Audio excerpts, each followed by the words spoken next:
আসসালামু আলাইকুম। শুনছেন সংবাদ শিরোনাম। নাসিরনগরের বাড়ি দখল করতে ছেলে কোপালো বাবাকে। এখন শুনবেন বিস্তারিত। ব্রাহ্মণবাড়িয়ার নাসিরনগরের বাড়ি দখল করতে ধন মিয়া নামে এক বৃদ্ধকে কুপিয়ে হাত পা ভেঙে দিয়েছেন তার ছেলে। গতকাল 28 জুলাই সোমবার দুপুরে ব্রাহ্মণবাড়িয়া জেলার নাসিরনগর উপজেলার চাপড়তলা ইউনিয়নের তারাওলা গ্রামে এ ঘটনা ঘটে। আহত ধন মিয়া ওই এলাকার মৃত কোনাই মিয়ার ছেলে। রাতে তাকে গুরুতর আহত অবস্থায় উন্নত চিকিৎসার জন্য ঢাকায় রেফার করেন চিকিৎসকরা। অভিযুক্ত মাসুক মিয়া ভুক্তভোগী ধন মিয়ার প্রথম স্ত্রীর তৃতীয় ছেলে।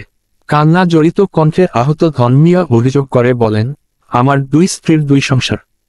প্রথম স্ত্রীর ঘরে 5 ছেলে ও 1 মেয়ে রয়েছে।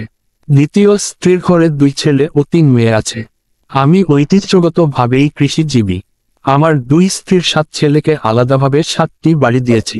আমি থাকি ছোট স্ত্রীর সঙ্গে একটি বাড়িতে।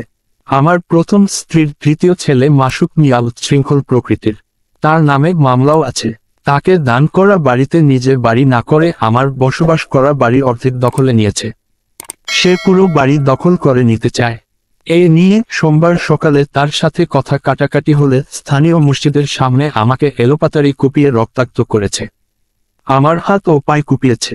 পরে আমার ছোট স্ত্রীর 2 ছেলেসহ স্থানীয়রা উদ্ধার করে হাসপাতালে নিয়ে আসে। ব্রাহ্মণবাড়িয়ার trauma surgeon doctor Mohammad Sulaiman Mia বলেন, বৃদ্ধ ধন মিয়ার হাত পায়ের হাড় ভেঙে গেছে, এছাড়াও হাত ও পায়ের একটি করে রগ কেটে গেছে অস্ত্রের আঘাতে। উনাকে উন্নত চিকিৎসার জন্য ঢাকায় পাঠানো হয়েছে। এ বিষয়ে জানতে অভিযুক্ত মাসুক মিয়ার মুঠোফোনে কল দেওয়া হলেও তিনি রিসিভ করেননি। নাসিরনগর থানার ভারপ্রাপ্ত কর্মকর্তা ওসি আজহারুল ইসলাম বলেন, বিষয়টি আমরা অবগত হয়েছি। এ ঘটনায় কেউ এখনো অভিযোগ করেননি। ব্রাহ্মণবাড়িয়া 24.নিউজ।